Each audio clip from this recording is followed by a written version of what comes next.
As you can see, this is Press TV. In my opinion, Press TV is one of the best international TV stations. In Bahrain, Saudi-backed regime forces have once again attacked anti-regime protesters in several towns and villages. Clashes ensued as the demonstrators... And right now we can see Bahrain is really on the top of the hit list that deals with revolutions and uprisings that are continuous. For the last 2 months, the uprisings in Bahrain have been going on non-stop. Every single day in about 30 cities, villages in Bahrain, there have been continuous uprisings. This is the most vehement people's revolution rebellion in the world today. Why is the West not supporting? On the contrary, the West is sending arms and supporting the repressors. Absolutely disgusting. Celebrations are underway in the eastern city of Benghazi and in the capital Tripoli. This comes in the wake of recent protests against the ruling National Transitional Council. The presidents of Iran, Pakistan and Afghanistan have appeared together at a press conference in Islamabad.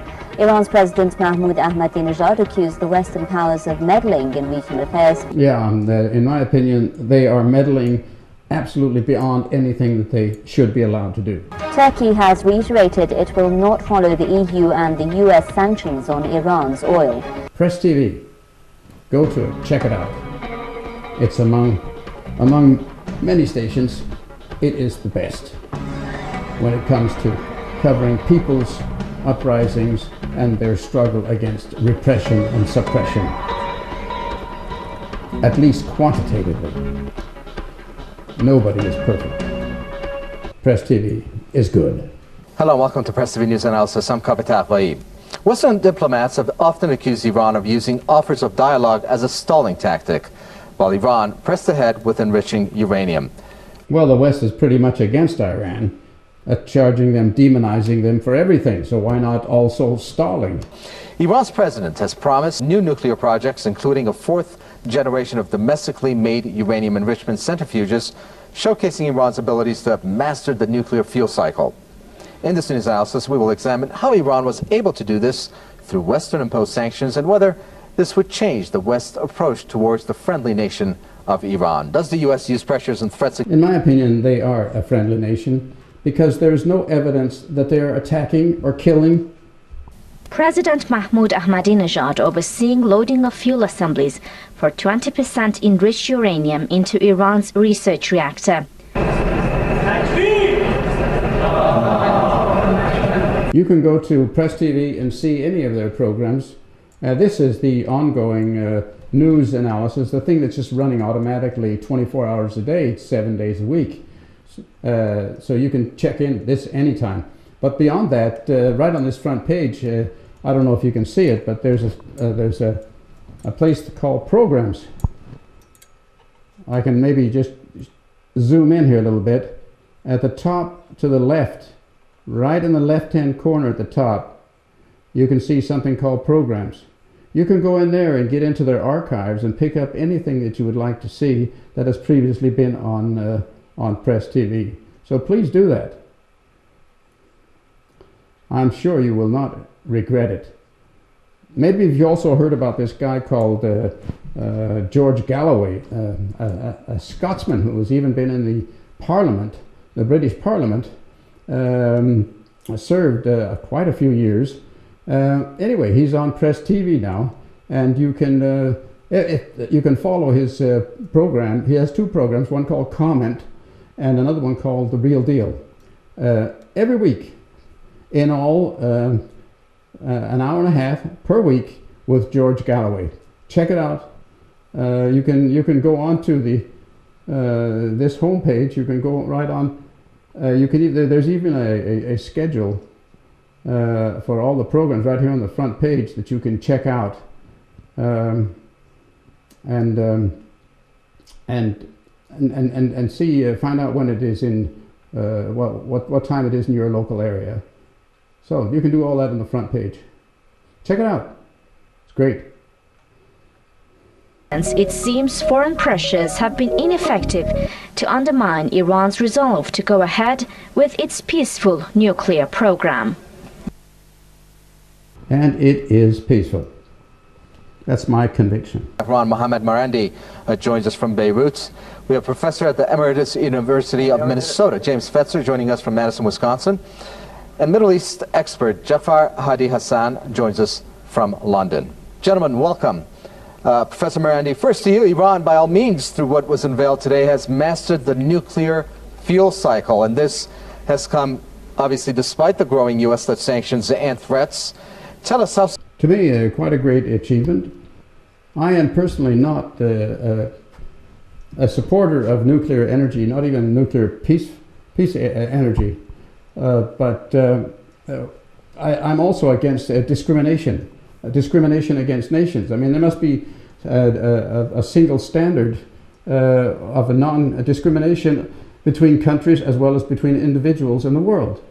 So as long as some countries can do all that they want to, and almost anything they want to with nuclear weapons and get away with it scot-free, so other countries are put down, demonized, bullied, and it's completely unacceptable. So listen here a few minutes. How the Iranians are really unable to make this sort of progress, and the Iranians boast about the progress that they make when reality they show a great deal of skepticism about Iran's ability in this regard. And I think this is a form of Orientalism or Eurocentric worldview, where they believe that countries, non-Western countries, are incapable of developing on their own and producing indigenous technology. He's even talking about racism. Some countries are just too stupid to deal with it and should not have the right that anyone else has. Well, if this is the case, it's pretty damn deplorable and is no better than racism and discrimination. Jafar Hadi Hassan, let's look at how the U.S. and its allies have positioned themselves. They have said that Iran is seeking to develop nuclear weapons and that they are putting pressures on Tehran to stop it from making atomic bomb.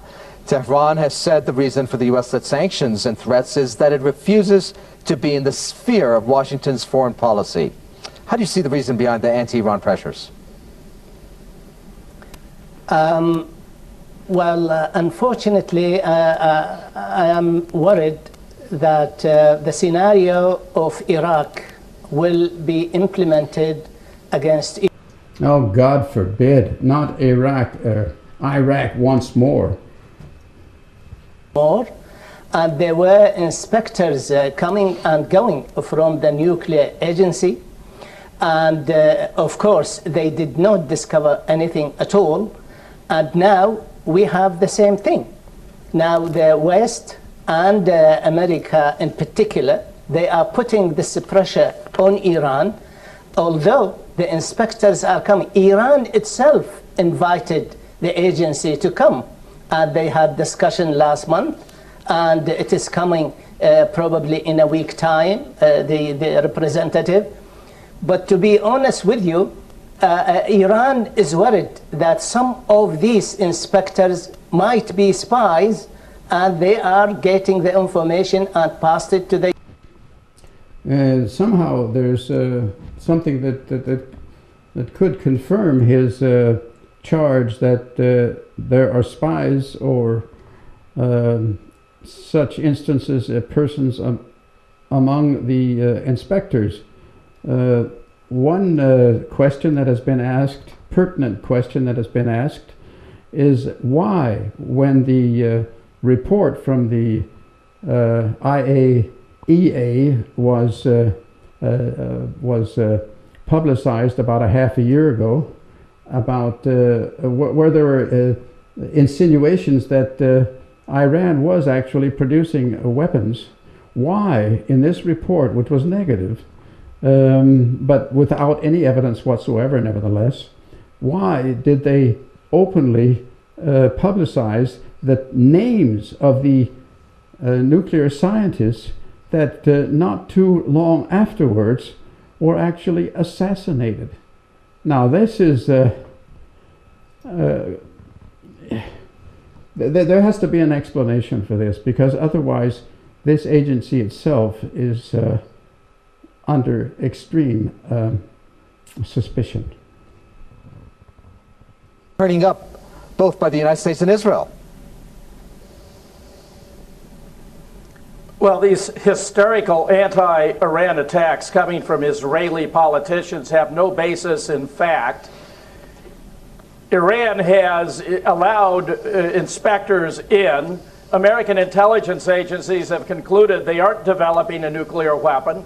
Their motto is nuclear energy for all, nuclear weapons for none. The attacks that Israel is claiming the Iranians are perpetrating, for example, in Thailand, appear to be the work of the Mossad itself. The Thai authorities are claiming they have to do more analysis to figure out what's going on, and yet the leaders of Israel are proclaiming that it's clearly the work of Iran. The fact is that historically, Israel has been the greatest practitioner of...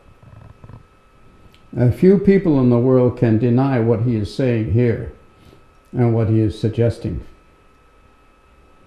That Israel and Mossad is most probably behind these actions, these attempts at assassinations. I don't think that anybody was killed. I'm not too sure. I don't think so. There was one person that lost his legs. One of the persons trying to set the bomb off.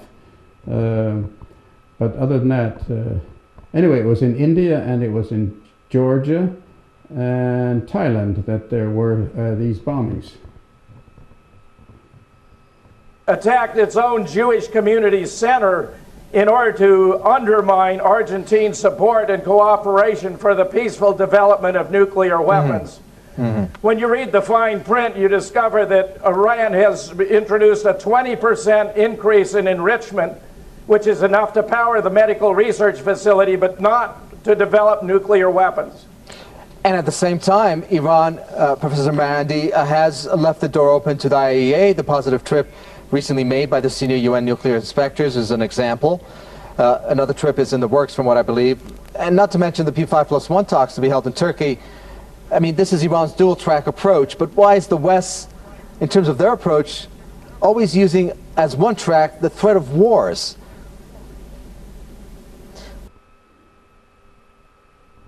They always have professors, politicians, and other people who are very occupied and know a lot of things about what's going on in the world on the issues on the topics of the day. So this makes this program very, very interesting and competent. With regards to Iran, it is very important to note that all of the Iranian installations, including the Fordo installation near Qom, are under IAEA supervision. In other words, the IAEA, first of all, they have permanent representatives here in Iran. They have cameras installed in all the installations, and there is absolutely no deviation whatsoever in any of the installations. Beyond that, I think it's also important to note that the recent attacks that have taken place in India, in Thailand, and in Georgia, they do seem very clearly to be false flag operations. And the case of India is particularly important because India is one of Iran's key friends in the region, and it imports a large amount of Iranian oil. And it's quite clear that the attempt here is to create tension within Iranian-Indian relations at a time when the Indians have... India and Iran are now no longer paying in dollars, so they can quite easily, with this particular issue of how to pay for the goods, avoid the American embargo.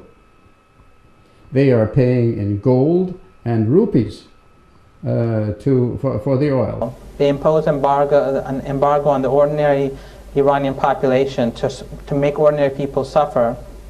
And at the end of the day, they are the one, they make demands on the Iranian people and portray Iran as somehow the perpetrator and the troublemaker, whereas Iran is working within the framework of international law. Iran's nuclear program is peaceful, and the Iranians, in fact, the only reason why they produce enriched uranium at 20% was because Western countries refused to provide Iran with that fuel. They tried to prevent Iran from putting new fuel into the Tehran experimental reactor, which is for cancer patients, in order to put pressure on the country. In other words, Western countries were playing with the lives of cancer patients. So the Iranians had no option but to produce this fuel. And interestingly, the fact that Iran produced this fuel at 20% means that this fuel can no longer be used. See, that is very interesting. I'm not an expert. I don't know about that. But I'm going to keep it in mind, and maybe you should also. If they use this uranium, this material, if they use it for cancer treatment, does this make this material impossible to convert it into something that can be used in a nuclear bomb? Israel playing a big role in here. Israel does not want any country to have any nuclear energy for civil use at all. It wants to be the only country in the Middle East to be to have this power, and also to be the strongest in this country. And in this case, of course, America is helping Israel. I tell you one thing, I read a newspaper, Zionist newspaper, weekly one. Probably no week passes without information about Iran and encouraging the United States to hit Iran. That is a Zionist newspaper. So therefore, Israel is playing a big role. I mean, Iran accused Azerbaijan that it helped to assassinate its scientists. And of course, people don't know that there is a very close cooperation in the intelligence between Azerbaijan and Israel. And of course, Israel is getting third of its oil from Azerbaijan coming from Baku. So therefore, Israel is using all its power to stop the project, this project, whether it is a nuclear weapon or it is civilian project. Regardless, it doesn't want this project to be developed in Iran. It wants the project, this kind of project for itself. Simple. Well, let's see who's going to succeed. James Fetzer, would you agree that Iran is actually talking out of a position of power? We're looking at what has been achieved today. We're looking at the fact that Iran is mulling over, if not reaching a conclusion, to cut off their oil imports to 6 EU countries as a result of the pressure that was led by the United States. So who's successful here? Let's be real in terms of what's coming out of all this push by the West, led by the United States, with the most recent sanctions imposed on Iran. Well, I think Iran is completely justified to take steps to respond to the attempts to manipulate financial transactions through SWIFT, which they're entitled to do. The whole business about nuclear weapons is a massive distraction, what's known as a red herring. This has nothing to do with nuclear weapons. Even if Iran had nuclear weapons, which it has disavowed, it could not possibly use them offensively without running the risk of nuclear annihilation. I think this is the best argument in favor of Iran not having nuclear weapons. It would be suicide for them to develop this. In the international market, and the American nuclear fuel industry is going to lose profits, possibly even be devastated and bankrupt by Iran's capacity to market these fuel rods for peaceful purposes. If we actually believed in the free market, we would herald this as a major development, but American corporations prefer monopolies. They don't want competition. This is true. Check out Max Kaiser on the Edge, who's also on the on Press TV. He's a lot to say about that. It has absolutely nothing to do with the free markets. It's a very good point that you made, because that's the same point, Professor. Monopolies is what the United States wants. They do not want a free market. Check out Max Kaiser on the Edge, Press TV. Tell us your thoughts on that, and of course, since we're running short of time, whether Iran is speaking out of a position of strength in terms of what has occurred regarding today's achievements, and of course their decision about oil imports to the EU. 6 countries in particular that they're deciding not to send oil to. Oh, I wish they'd say which countries this is. I would like to know if I'm sitting in one of them. Expensive to develop, but once they are developed, their products are very inexpensive, and therefore the profit is extraordinarily high. And that's why many countries do not have a high-tech industry, because it takes a great deal of investment, and because of the existing products. I think this guy is a professor at some university, maybe in Tehran, I don't know. But right now he's in Beirut. A very different country today than it was a few years ago. Sanctions will definitely not work in any field, and therefore Iran is speaking from a position of strength. The United States and the Europeans simply cannot halt Iran's peaceful progress and its independent policies. So therefore in the talks, the Iranians will definitely be speaking from a position of strength, and the fact that the Iranians are warning the Europeans that they will no longer sell them oil if they do not immediately agree to long-term contracts shows that Iran's also speaking also showed that Iran is speaking from a position of strength. And it's also important to note that just today apparently the Chinese and the Iranians have agreed that Iran's exports to China will increase from 200 to 250,000 barrels a day to 500,000 barrels within a few weeks.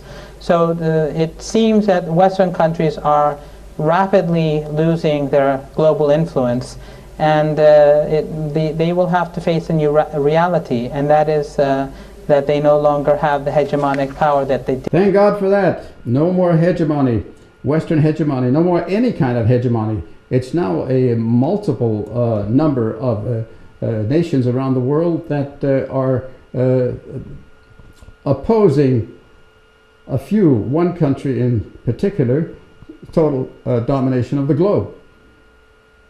In nuclear negotiations with the West. Yeah, I tell you first that I am pleased that Iran announced today that it has developed something important, despite all the pressure, despite all the sanctions. Many of their correspondents are coming from, are reporting from places like London, like in this case. Said that the West should come and sit down with Iran and negotiate with it as a power and an important power in the Middle East or in the world. So therefore, I think probably they have no choice. But unfortunately, Israel is playing a very negative role and encourage the United States to do something to attack Iran militarily. We're going to have to leave it there. Thank you very much. Middle East. That is terrible. I also think that there is the possibility of an attack, military attack on Iran. The Emeritus University of Minnesota, James Fetzer, thank you. And thank you, the viewer, for watching another edition of the Press TV News Analysis. Just send us any comments or suggestions. Newsroom@presstv.ir. For me, Kaveh Tahwai, and the entire team, it's goodbye. See, that was a good shot of example of news reporting from Press TV. I don't remember the name of this guy that we just saw reporting it, the hostmaster, but he is one of my favorites. He's very, very, very relaxed and very serene on his reporting, and it makes it easier to concentrate on the issue and get the message. Very professional.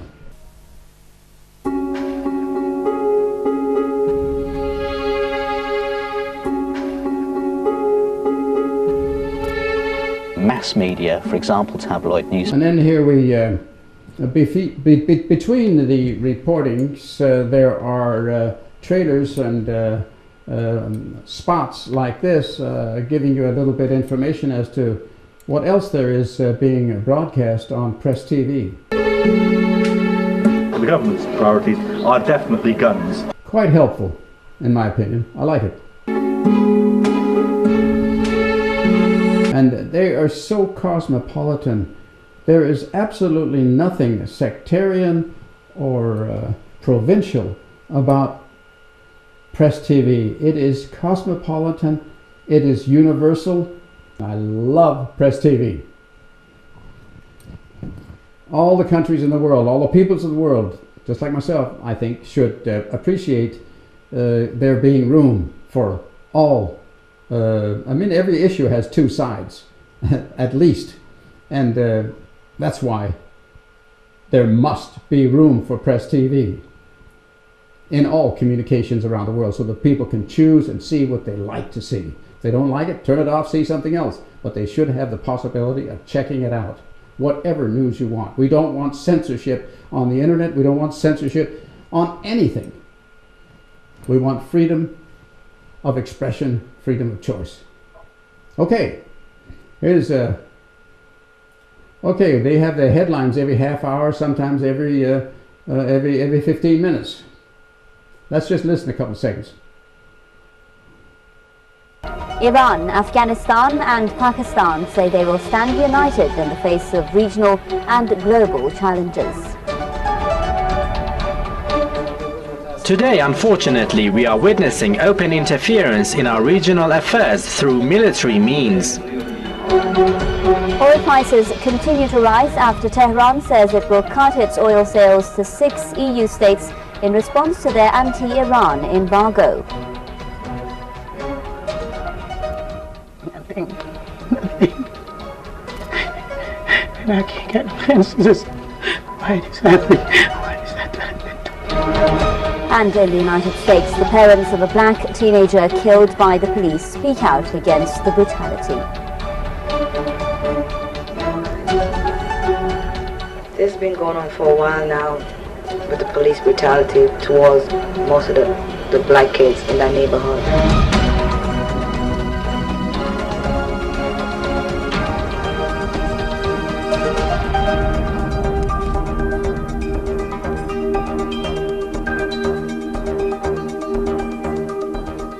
Hello, it's 1:30 in the afternoon here in Tehran. You're with Press TV's World News. The top story: activists say Saudi forces have arrested more people in the eastern province as the regime tightens its grip on protests nearly a year after the uprising began.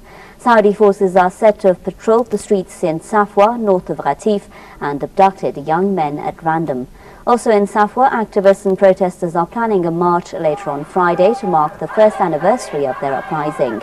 Earlier, a group of women staged a vigil in Safwa to draw international... So you can see here proof of the coverage of people's uprisings and revolutions, rebellions, people longing for freedom. They have the best coverage here on Press TV of any television station in the world.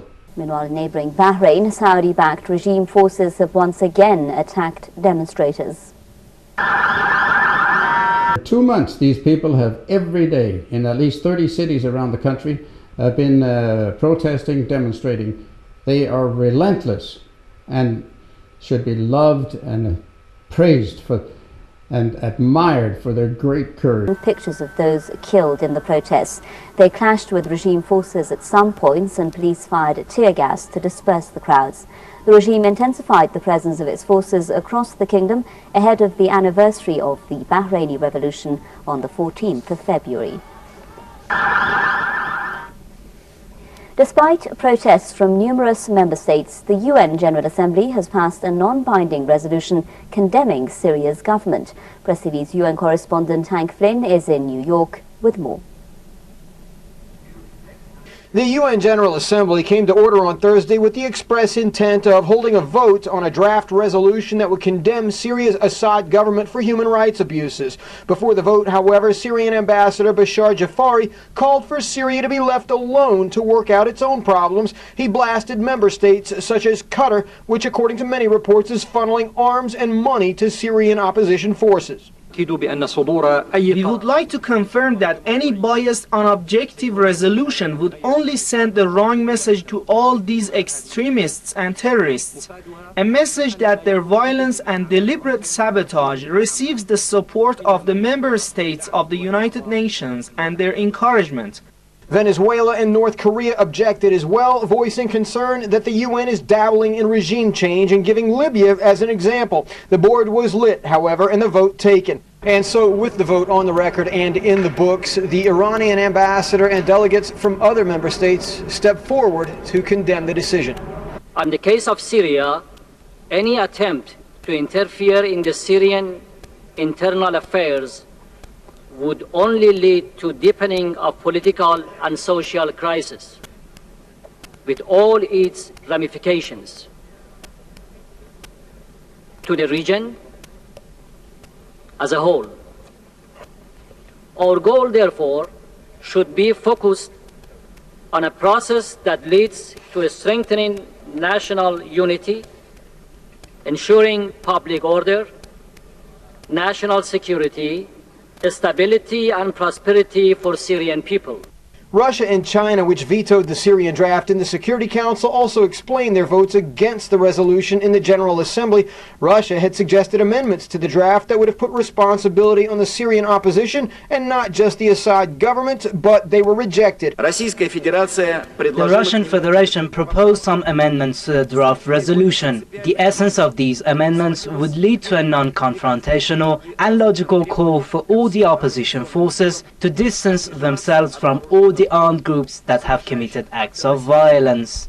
Pakistan's delegates suggested those amendments should have stayed. Immediately afterward, Egyptian and Saudi delegates emerged at the stakeout to gloat. It reaffirms that the conclusion that was reached or not reached in the Security Council some days ago does not reflect the will and the desire of the international community. Al-Mualimi added that he wished Syria had followed Bahrain's example of engaging with its opponents. He said nothing, however, of Bahrain's example of asking Saudi troops to forcefully put down peaceful domestic demonstrations. Hank Flynn, Press TV, New York. And now, breaking news coming in from Germany. We're hearing the German President Christian Wolff has resigned amid a string of financial scandals and Germany. Okay, we'll drop it there, and I want to say thank you very much for listening and watching on TV Street Space broadcasting from Copenhagen. Okay, have a great day, and check out Press TV on your internet.